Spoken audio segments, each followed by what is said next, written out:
Hello बच्चों, आइए इस प्रश्न को देखते हैं। धतूरा में फल होता है। ए लोक्यूलिसिडल कैप्सूल, बी सेप्टिसिडल कैप्सूल, सी सेप्टिफ्रागल कैप्सूल, डी पोरस कैप्सूल। तो यहाँ पर हमें बताना है कि जो धतूरे का फल होता है ये किस प्रकार का होता है।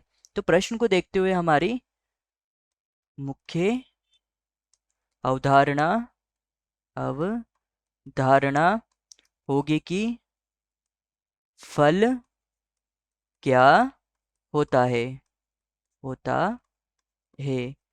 तो जो यह फल होता है यह क्या होता है। तो जो फल है यह फल फल निषेचित निषेचित परिवर्तित परिवर्तित जो अंडाशय होता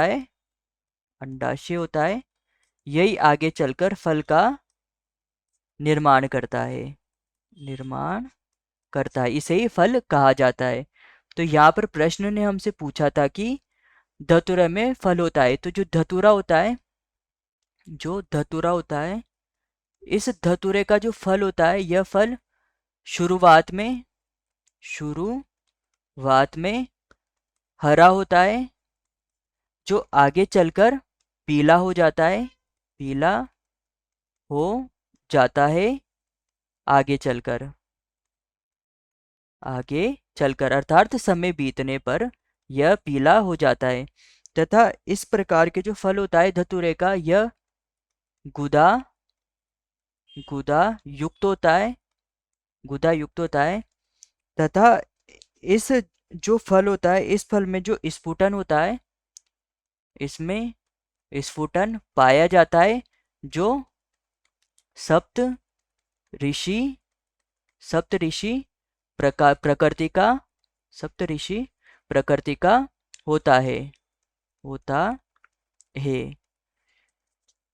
तथा यहाँ पर जो इनकी अपरा होती है, अपरा अविभाजित प्रकृति की होती है, अविभाजित प्रकृति की होती है।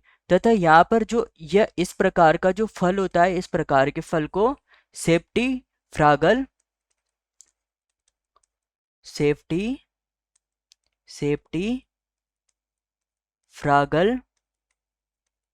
फल या कैप्सूल कहा जाता है। तो यहाँ पर प्रश्न ने हमसे पूछा था कि धतूरा में फल होता है। ये था हमारे पास लोक्यूलिसिडल कैप्सूल। तो जो लोक्यूलिसिडल कैप्सूल होते हैं इनमें यह जो कैप्सूल होते हैं यह ऊपर से खुले हुए होते हैं, यह ऊपर से खुला होता है। वह जो इनकी संरचना होती है इनकी संरचना पुष्प के समान होती है। तो यह गलत हो जाएगा। बी हमारे पास सेप्टिसिडल कैप्सूल। तो जो सेप्टिसिडल कैप्सूल होते हैं इन सेप्टिसिडल कैप्सूल यह एक ऐसा फल होता है जिनमें जो सेप्टा होते हैं यह विभाजित होते हैं। तो यह भी गलत हो जाएगा।